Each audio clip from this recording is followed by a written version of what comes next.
할렐루야, 반갑습니다. 살아계신 하나님을 찬양합니다. 오늘 2024년 9월 15일 주일 예배를 마음을 다하고 힘을 다하고 뜻을 다하여서 우리 아버지 하나님께 올려드리겠습니다. 다른 게 아니라 이번 주말부터 사실상 이제 추석 연휴가 시작됐잖아요. 특히 어디 토요일, 일요일에 겹치는 날도 없이 아주 다이렉트로 쫙 오래 쉬게 됐어요.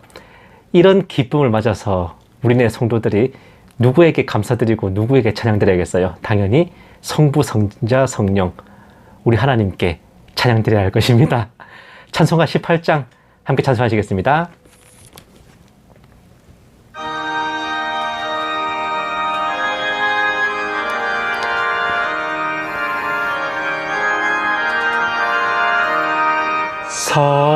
성도들아 찬양하자, 하나님께 찬양하자.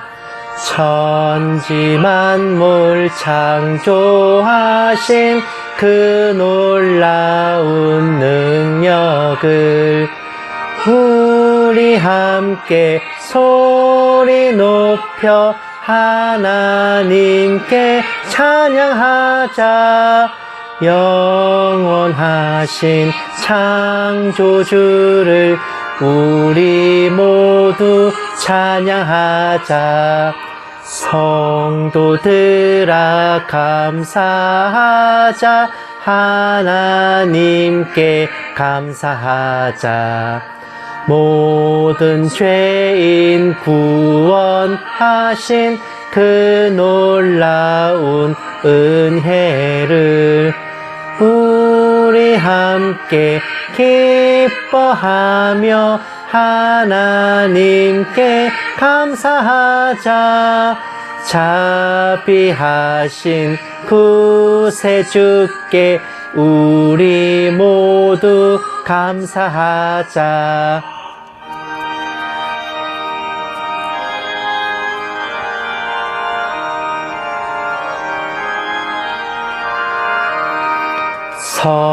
성도들아 찬양하자, 하나님께 찬양하자. 하늘나라 영화로운 그 놀라운 영광을 우리 함께 큰 소리로 하나님께 찬양하자. 천국 영광 찬란함을 우리 모두 찬양하자. 아멘.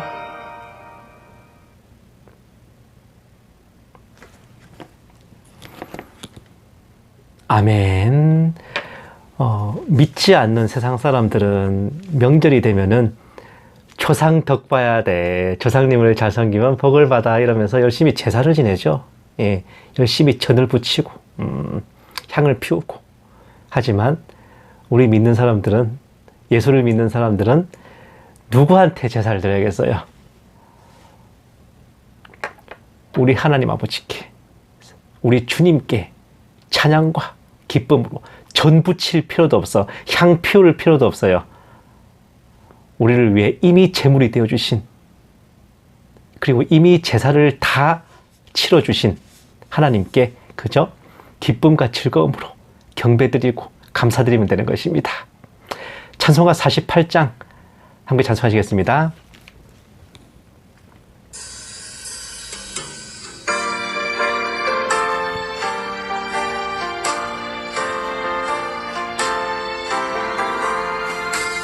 거룩하신 주 하나님, 모든 영광 받으소서. 주의 자녀 함께 모여 경배 찬송 드립니다.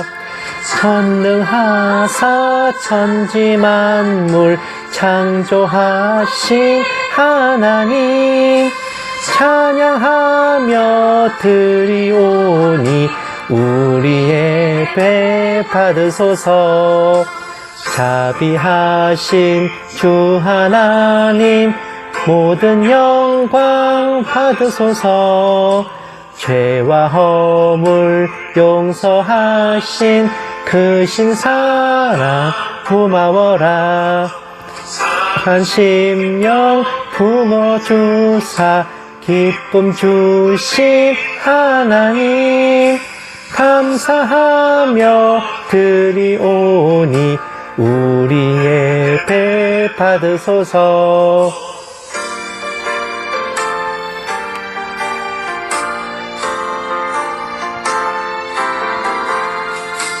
은혜로우신 주 하나님 모든 영광 받으소서. 불기둥과 구름기둥 인도하심 놀라워라. 근심 걱정 슬픔에도 함께 하신 하나님 마음 모아 드리오니 우리의 배 받으소서. 아멘.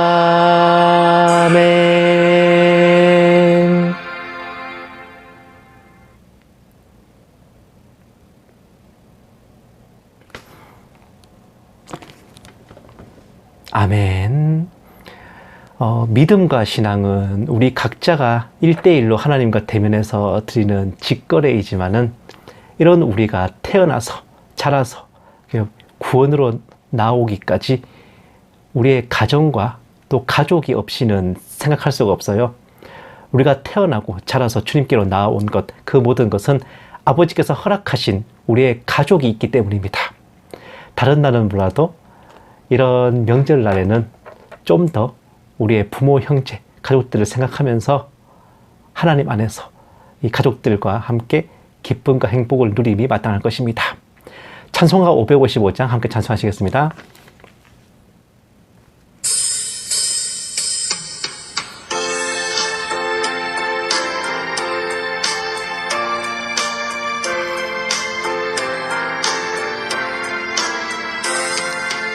우리 주님 모신 가정 복되고도 복된 가정 괴로우나 즐거우나 주를 위해 살아가리.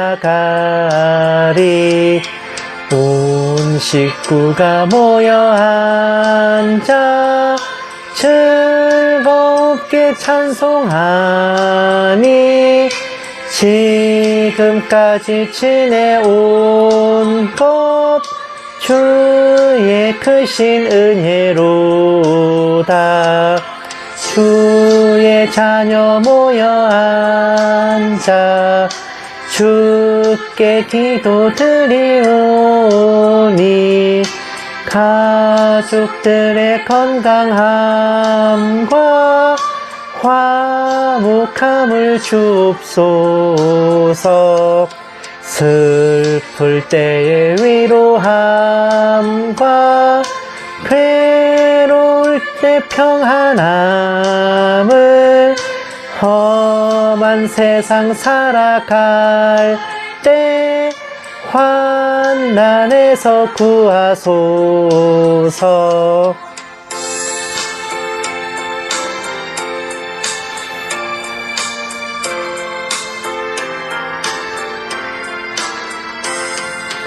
주를 사모하는 가정 편치 않게 하시옵고 이 가정에 주의 은혜 넘쳐나게 하옵소서. 사시사철 주의 사랑 강물같이 흘러넘쳐 따뜻하고 평화로운 보금자리 주옵소서.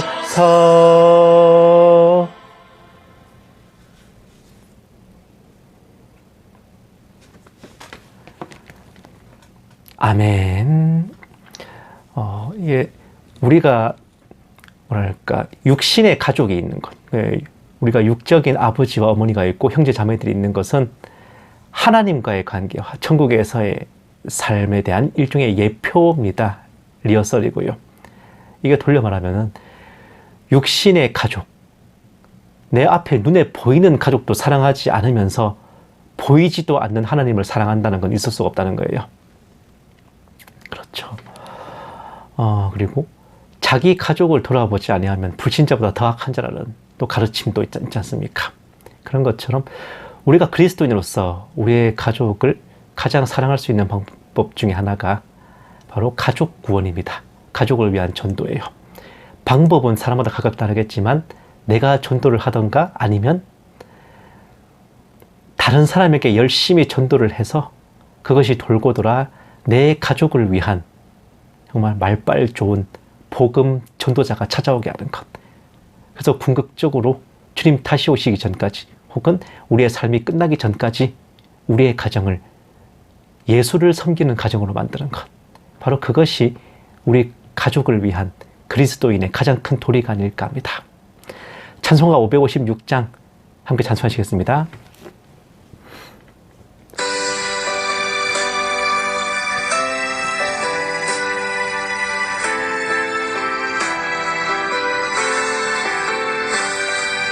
날마다 주님을 의지하는 우리 집 온 가족 복되어라.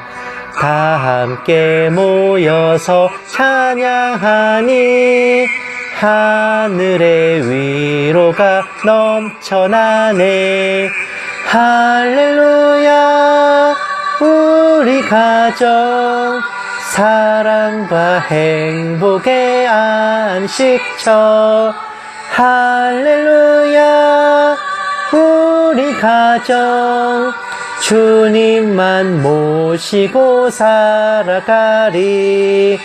아버지 어머니 사랑하고 형제와 자매들 우애하니 세상의 풍파가 밀려와도 주 사랑 안에서 두려움 없네.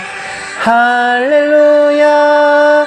우리 가정 사랑과 행복의 안식처. 할렐루야.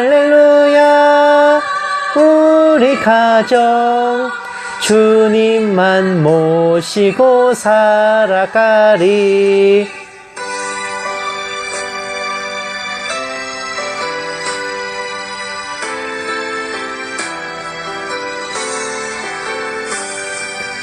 말씀과 기도가 풍성하고 기쁨과 감사가 가득하니 하나님 우리 집 생각하사 대대로 복되게 하시도다. 할렐루야. 우리 가정 사랑과 행복의 안식처. 할렐루야. 우리 가정 주님만 모시고 살아가리.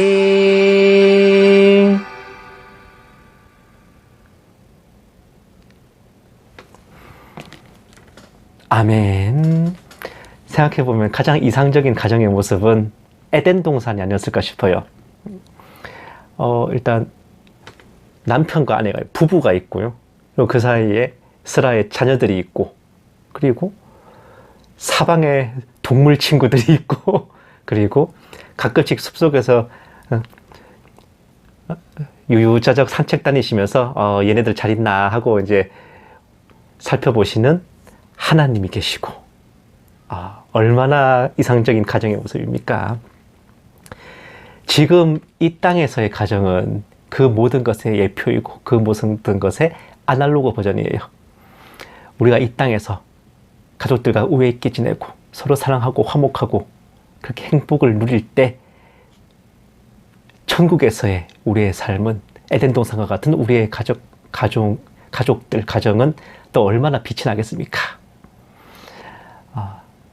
우리의 삶이 이 생에서의 삶이 끝이 아니라 천국에서의 영원 복락도 있는데 그때의 우리 가정의 모습, 우리 가족들의 모습도 생각해 봐야죠.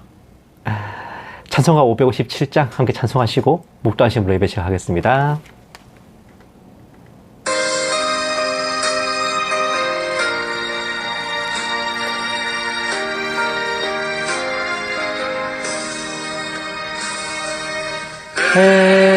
내 동산처럼 복되어라 우리 가정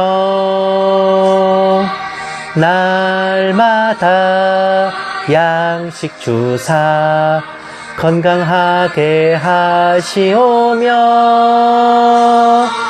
은혜의 단비 내려 풍성하게 하시오니 우리 주 하나님께 감사 찬송 드립니다. 새들의 노래처럼 즐거워라 우리 가정 약할 때 힘 되시고 아플 때에 치료하며 슬플 때 위로하고 어려울 때 도우시니 우리 주 하나님께 감사 기도 드립니다.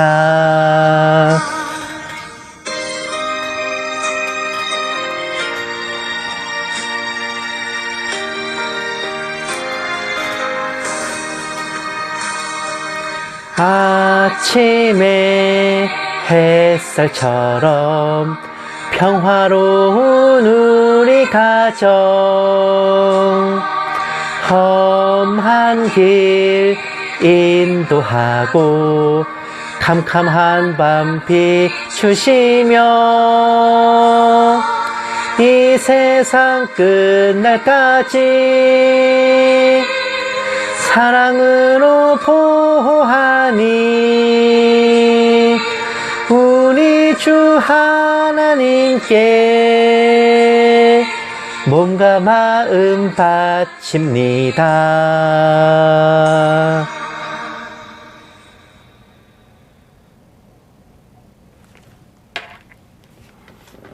아멘. 묵도하심으로 예배 시작하겠습니다. 기도하시겠습니다.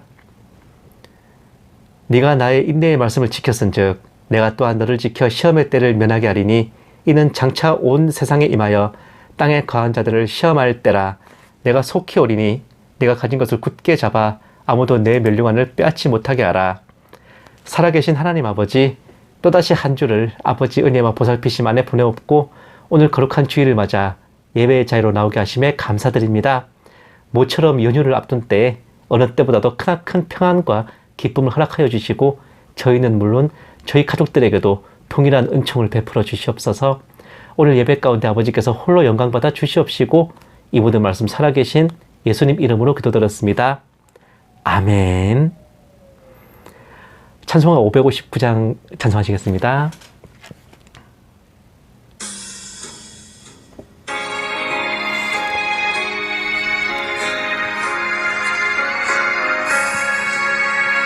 사철의 봄바람 불어있고 하나님 아버지 모셨으니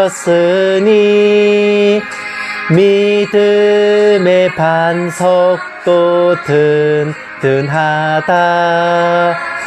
우리 집 즐거운 동산이라. 고마워라 임마누엘 예수만 섬기는 우리 집. 고마워라 임마누엘 복되고 즐거운 하루하루. 어버이 우리를 고이시고 동기들 사랑에 뭉쳐있고 기쁨과 설움도 같이 하니 한간의 초가도 천국이라. 고마워라 임마누엘. 예수만 섬기는 우리 집. 고마워라 임마누엘. 복되고 즐거운 하루하루.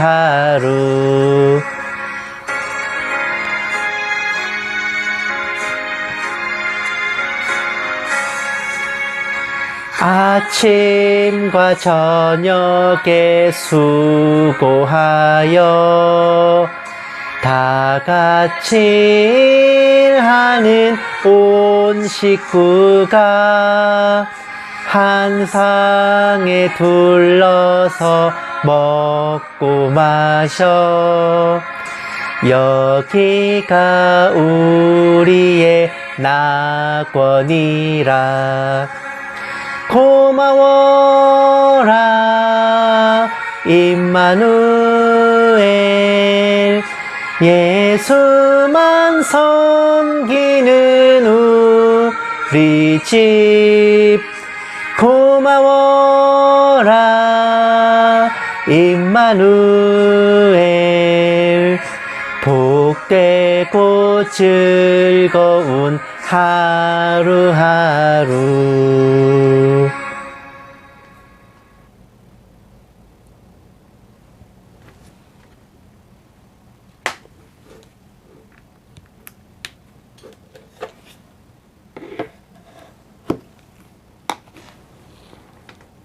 아멘. 성시 교독하시겠습니다. 교독문은 54번 시편 126편입니다. 교독문 54번 시편 126편. 다 찾으신 줄 알고 함께 받들겠습니다. 여호와께서 시온의 포로를 돌려보내실 때에 우리는 꿈꾸는 것 같았도다. 그때에 우리 입에는 웃음이 가득하고 우리 혀에는 찬양이 찼었도다. 그때 문나라 가운데서 말하기를 여호와께서 그들을 위하여 큰일을 행하셨다 하였도다. 여호와께서 우리를 위하여 큰일을 행하셨으니 우리는 기쁘도다. 여호와여 우리의 포로를 남방 시내들같이 돌려보내소서. 눈물을 흘리며 씨를 뿌리는 자는 기쁨으로 거두리로다. 울며 씨를 뿌리러 나가는 자는 반드시 기쁨으로 그 곡식단을 가지고 돌아오리로다. 아멘. 사도신경으로 신앙 고백하시겠습니다. 전능하사 천지를 만드신 하나님 아버지를 내가 믿사오며 그 외아들 우리 주 예수 그리스도를 믿사오니 이는 성령으로 잉태하사 동정녀 마리아에게 나시고 본디오 빌라도에게 고난을 받으사 십자가에 못 박혀 죽으시고 장사한 지 사흘 만에 죽은 자 가운데서 다시 살아나시며 하늘에 오르사 전능하신 하나님 우편에 앉아 계시다가 저리로서 산자와 죽은 자를 심판하러 오시리라. 성령을 믿사오며 거룩한 공회와 성도가 서로 교통하는 것과 죄를 사하여 주시는 것과 몸이 다시 사는 것과 영원히 사는 것을 믿사옵나이다. 아멘. 기도하시겠습니다.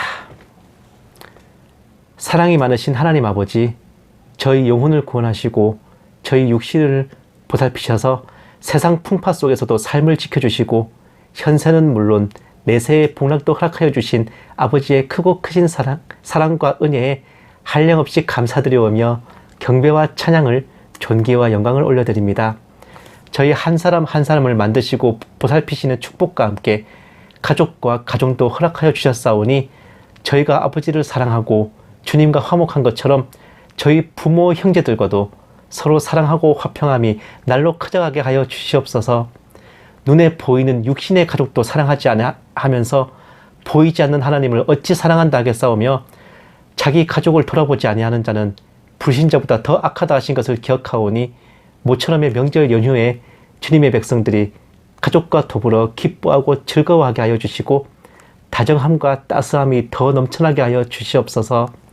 아버지께 간절히 바라옵기는 자녀들의 가정에 혹여 아직 영접하지 않은 가족이 있다면 각별한 은혜 베푸셔서 복음으로 인도하여 주시옵시고 주님 다시 오실 적에 그 가정의 모든 지체들이 한 사람도 빠짐없이 들림받는 역사와 또 이 생에서의 삶을 마칠 적에 한 사람도 그 고통받는 곳에 가지 않는 은혜를 허락하여 주시옵소서. 살아계신 아버지 하나님, 아무쪼록 추석 연휴 동안 아프고 다치는 자녀, 몸과 마음의 상처를 받는 자녀, 슬프거나 애통한 자녀가 한 사람도 없게 하여 주시옵시고 먼 길을 오갈 적에 도로와 모든 교통편도 보살펴 주셔서 여행길이 탄탄대로와 같이 순적하도록 지켜보아여 주시옵소서.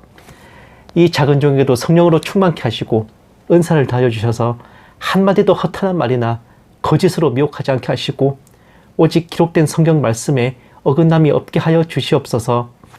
감사드리오며 이 모든 말씀을 살아계신 우리 주 예수 그리스도의 이름으로 간절히 기도드리옵나이다. 아멘. 오늘 하나님께서 우리에게 주신 말씀은 고린도전서 10장 16절에서 22절 말씀입니다. 제가 가진 성경책으로는 신약성경 275페이지에 걸쳐 있습니다. 275페이지에는 딱 한 절만 있어요. 다 거의 대부분은 이제 74페이지에 있습니다. 고린도전서 10장 16절에서 22절 다 찾으신 줄 알고 함께 받들리겠습니다.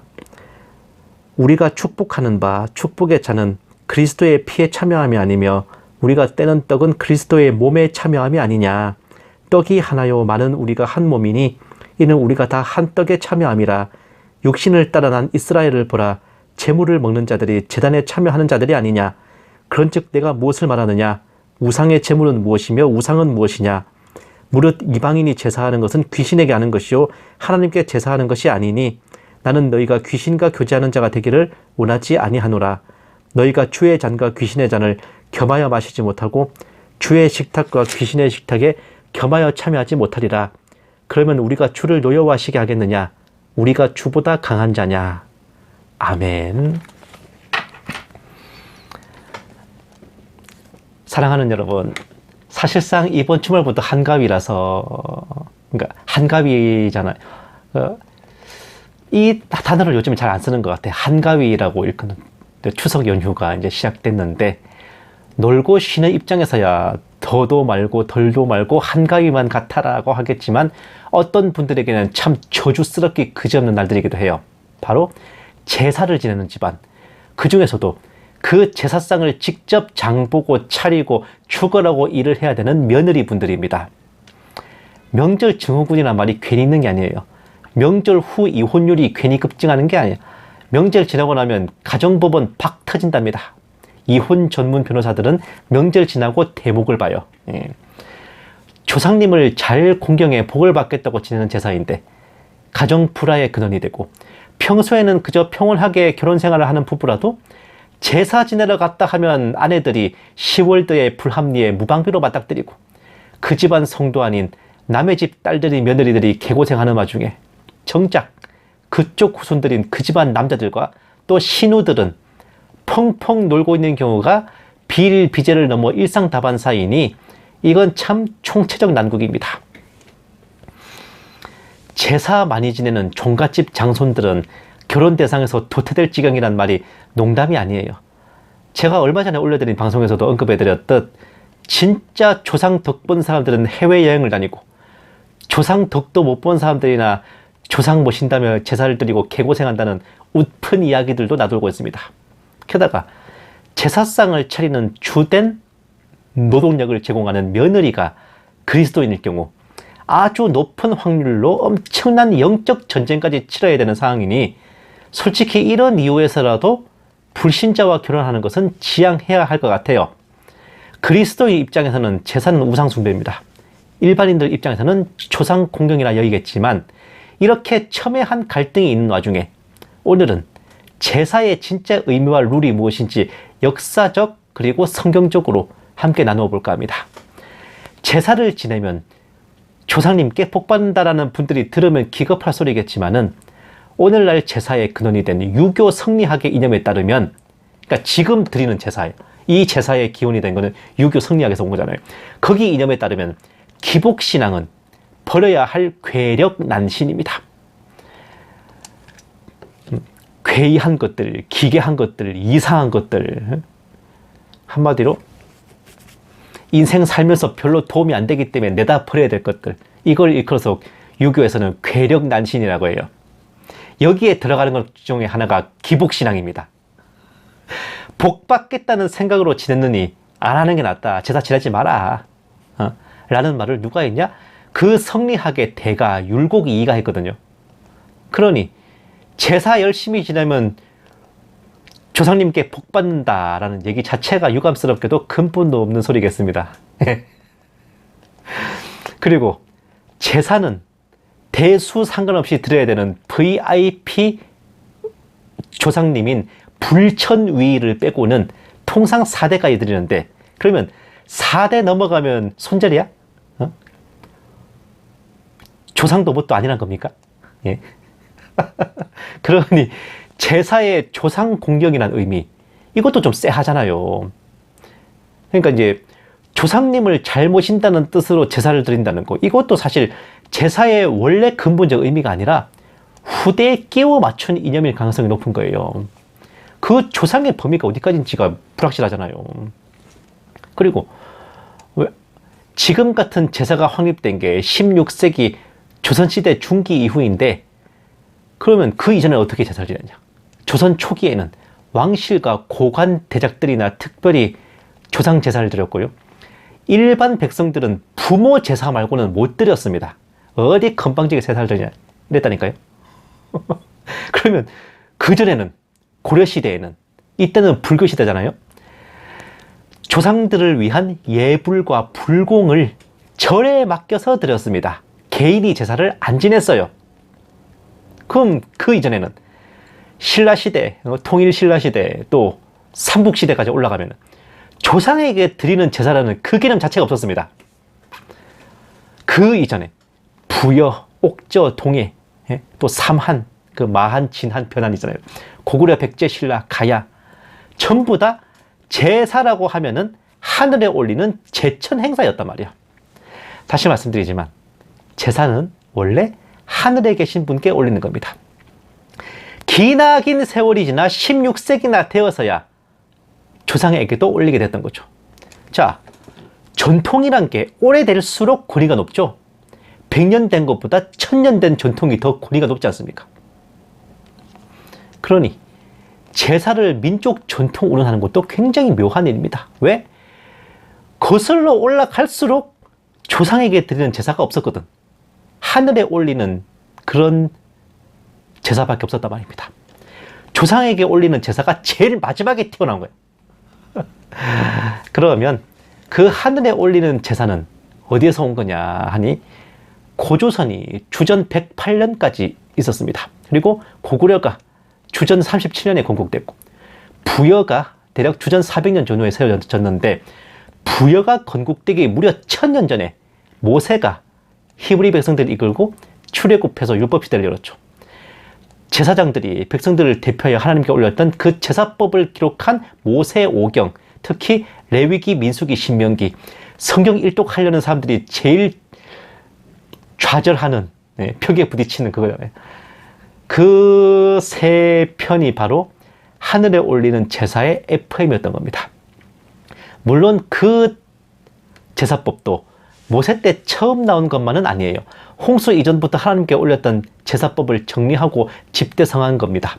본래 홍수 이후 같은 노아의 후손이었던 우리 민족도 같은 예법으로 제사를 드렸던 거예요.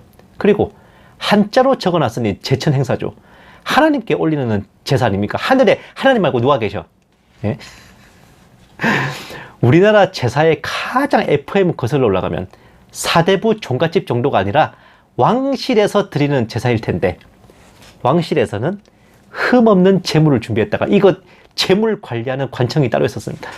흠없는 제물을 준비했다가 피와 내장과 기름을 먼저 태워서 바치고 이어서 생고기로 제사를 드린 후 그거를 굽고 태워서 처리했습니다. 오래서 많이 본 것 같아, 그죠? 어쨌든 이 굽고 튀기고 하는 뭐 전 같은 거는 원래 제사에 있지도 않았습니다. 유교 제사교 보면은 영적인 존재는 생고기로 생기를 흡입할 뿐 굽고 튀긴 음식을 먹지 못한다고 떡하니 있기 때문에 제사상 차린다며 뼈 빠지게 전 부쳐봤자 조상님들은 그거 드시지도 못해요. 조상님들 놀리는 겁니다.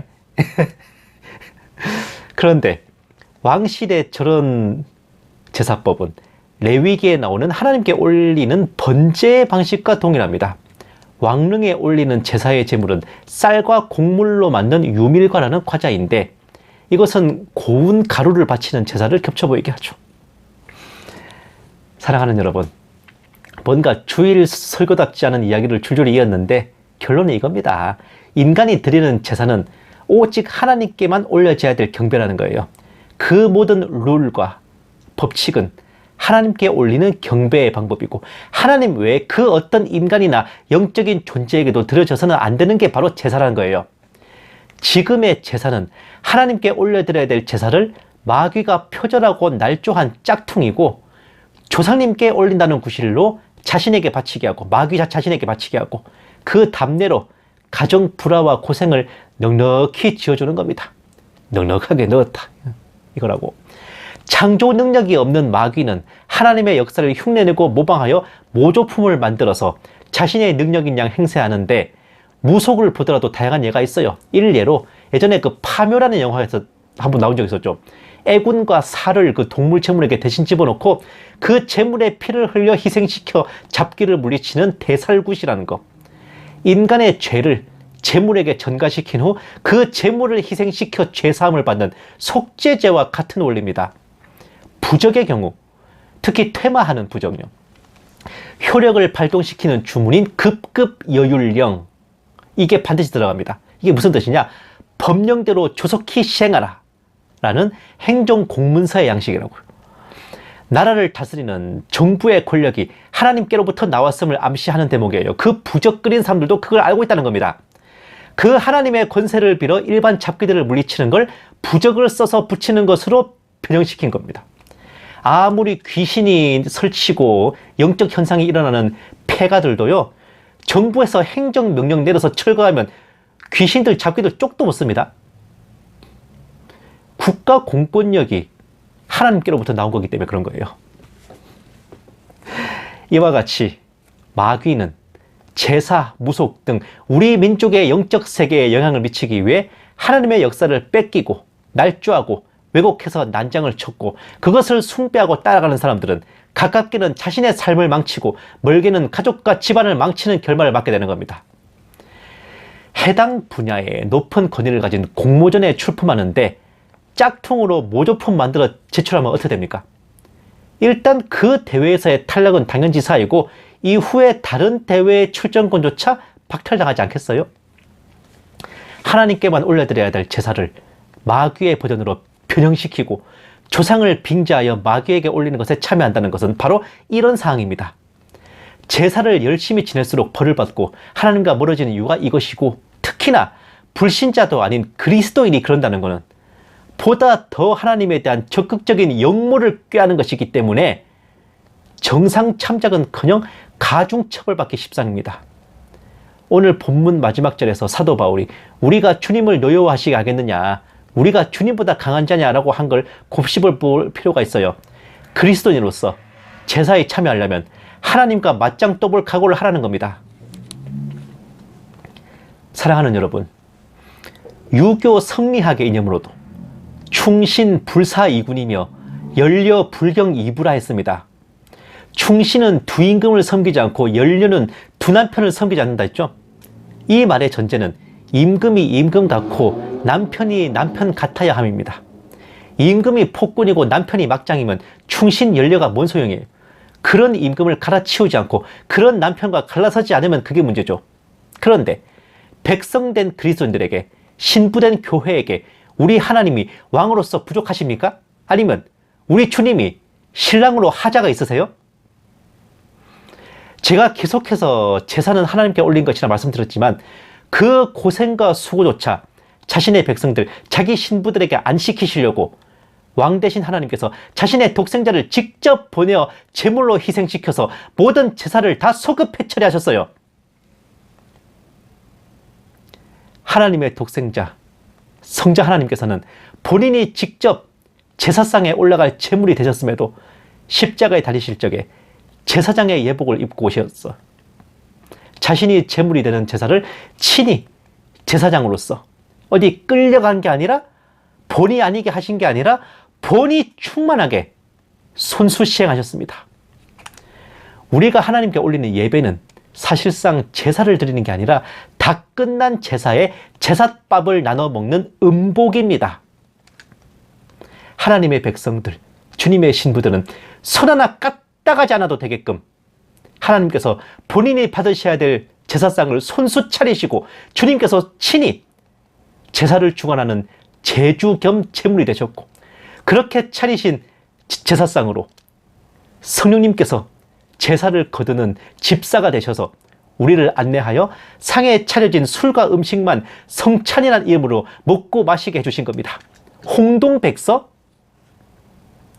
동쪽에는 붉은 주님의 보혈, 서쪽에는 흰 세마포, 이것이 우리에게 주신 그 하나님의 제사상의 홍동백서인 겁니다. 우리가 백성이라면 이런 임금이 어디 있어요? 우리가 신부라면 이런 신랑 어디 있어? 우리가 며느리라면 이런 시댁이 어디 있습니까? 세상 기준으로도 이런 고마우신 분들 어디에도 없다 하고 칭송에 입이 마르고 이런 분들을 등 돌리고 통수 칠 생각 따위 1도 아니할 각인데 하물며 아버지 하나님과 우리 주님께 감히 그러하겠습니까? 돌려 말하면 그렇게 했을 때 하나님께서 내리실 진노와 피드백도 그만큼 크다는 건데, 제사상 차리느라 고생하고 가정이 불화하고 다투는 것도 모자라서 마귀에게 농락당하고 덧붙여 하나님께 천벌까지 받는다면 이런 제사를 드려야 될 이유가 무엇입니까? 바로 이런 이유에서라도 그리스도인이 불신자와 결혼하는 것, 특히 제사 지내는 집안과 인연을 맺는 것은 정말 지양해야 하며 그럴 바엔 차라리 독신으로 사는 게 이치에 맞는 겁니다. 그것을 어긴다면 그때부터의 모든 갈등과 고난은 상급이 있는 복된 시련이 아닌 자신의 범죄로 인해 하나님께 받는 처벌이라고 여겨야 돼요. 언제까지? 거기서 빠져나올 때까지. 내 백성아 거기서 나오라 하시잖아요. 못 나온다? 나올 때까지 쳐맞는 거지. 더도 덜도 말고 한가위만 같으라는 민족 대명절 추석인데 또다시 제사로 얼룩질 가정들 생각하면 속이 비어집니다만, 우상에게 경배하게 하고 경배하지 아니하는 자는 누구든지 몇이든지 다 죽이게 하니, 계시록 13장 말씀이 딱 10월드라니까. 이런 아름다운 날에 모처럼의 명절 연휴에 그때 드려야 될 진정한 제사는 이날을 모처럼의 휴식을 허락하신 하나님께 감사를 드리고 하나님이 주신 소중한 가족들과 즐겁게 쉬고 놀고 교제하며 한바탕 늘어지게 쉬든지 여행을 다녀오든지 좋은 추억을 쌓고 오는 겁니다. 하나님이 주신 것으로서 우리가 즐거워하며 하나님께 기쁨과 감사로 영광 돌리는 것, 이것이 우리 삶의 예배이며 하나님을 기쁘시게 할 진정한 제사입니다. 다른 조상 덕 찾을 게 아니라 우리 아버지께 덕을 보고 복받을 생각하면서 한껏 입이 째져라 미소를 지어 보이는 저와 여러분 다 되시기를, 이번 연휴를 아버지와 함께 즐거이 보내시기를 주님의 이름으로 간절히 축원합니다. 기도하시겠습니다. 살아계신 하나님 아버지, 광야에서 십계명을 내려주실 적에 아버지 외에 다른 신을 두지 말고 어떤 우상도 섬기지 말라 명하신 것을 기억합니다. 모든 제사와 경배는 오직 아버지만이 받으시기에 합당하시며 저희를 보살피시고 동행하여 주실 분도 아버지뿐임을 늘 믿고 확신하며 살게 하여 주시옵소서. 감사드려오며 이 모든 말씀 살아계신 우리 주 예수님 이름으로 기도드렸습니다. 아멘. 마라나타 연구소는 언제나 주일 오전 9시에서 9시 반 사이에 함께 예배를 드리고 오후에는 설교 방송 올려드립니다. 주중에 화목 2회에 걸쳐서 정세 분별 방송 올려드리고요. 이번 주에는 이제 지난주 설교, 그 요셉의 뉴월드에 대한 약간의 보충 설명입니다. 그래도 너무 생사람 잡은 거 아닌가라는 약간의 의구심과 함께, 그래도 요셉이 한 일들에 대한 한 번의 재검토가 필요할 것 같아서, 이제 또 특별히 또 준비해봐서요. 억울함이 없도록 해야죠. 그리고, 그 후부터는 이제 여러분들께서 기다리시던 자극적이고, 흥미롭고, 학구적이지 않은 정세분별 음모론 분석 시리즈가 이어집니다. 뉴월드 혁명계획 총 6부작이 이어질 예정이니 몇 주 동안 여러분들께 아주 좋은 흥미를 제공해 드릴 수 있을 것 같아요. 언제나 그렇듯이 많은 성원과 또 기도를 부탁드립니다. 모처럼의 연휴에 여러분들 정말 한 사람도 아프지 마시고 또 먼 길 오가시는 동안 안전한 여행길 되셨으면 합니다. 귀성길, 귀경길 모두 마찬가지로요.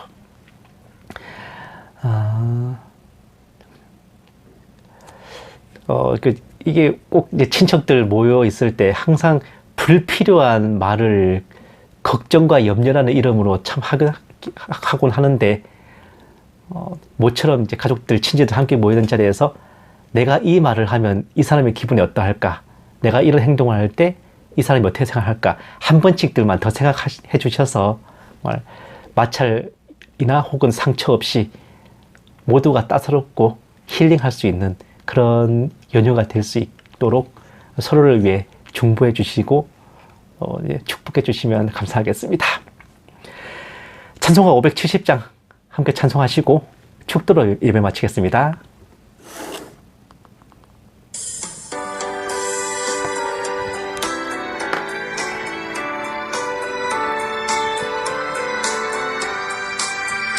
주는 나를 기르시는 목자요, 나는 주님의 귀한 어린 양. 푸른 풀밭 맑은 시냇 물가로 나를 늘 인도하여 주신다. 주는 나의 좋은 목자, 나는 그의 어린 양. 저를 따라 꼴을 먹여주시니 내게 부족함 전혀 없어라.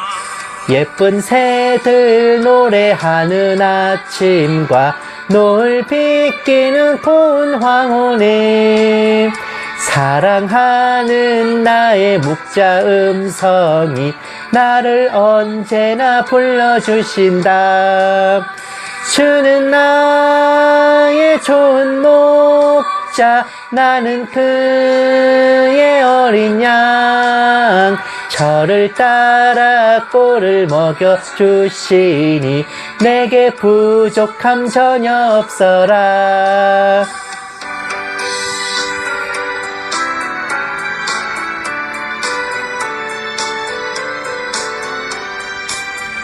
못된 짐승 나를 해치 못하고 거친 비바람 상치 못하리. 나의 주님 강한 손을 펼치사 나를 주야로 지켜주신다.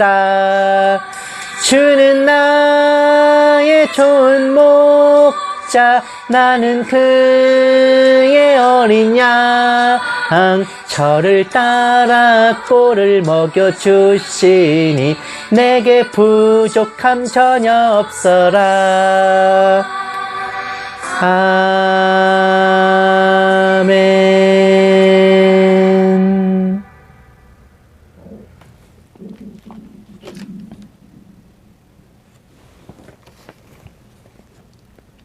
이제는 우리 주 예수 그리스도의 은혜와 독생자를 아껴시 내어주신 하나님의 지극한 사랑하심과 성령님의 감화, 감동, 내주, 인도하심이 희생과 수고를 주님께서 맡으심에 감사드리며 경배와 찬양으로 기쁨의 제사에 참여하는 모든 신부된 성도들 위해, 선교지에 있는 선교사들 위해, 핍박과 고난 속에 주님을 경외하는 북한 지하교회 성도들과 정치범 수용소의 성도들 위해, 이 나라와 이 민족 위해 늘 처음처럼 이제부터 영원까지 함께 계실지어다.